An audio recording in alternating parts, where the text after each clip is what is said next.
Moltes felicitats, moltes felicitats,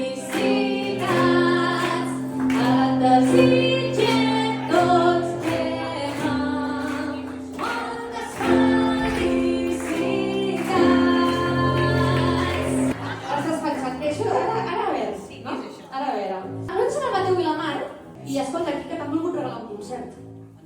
Un concert per a tu, bàsicament. El que passa és que aquí que s'han presentat tota aquesta gent que no sé, què fem? Els diem que vagin passant, ens quedem els tres fent el concert o compartim el regal amb tots? No, compartim. Uau, no posi per la Gemma! Doncs res, escolta, que gaudeixis del concert. Si us agraden les cançons, canteu-les. I si no, també. I si les falleu, passa el fred. M'entens què vull dir? Sí, no, està bé.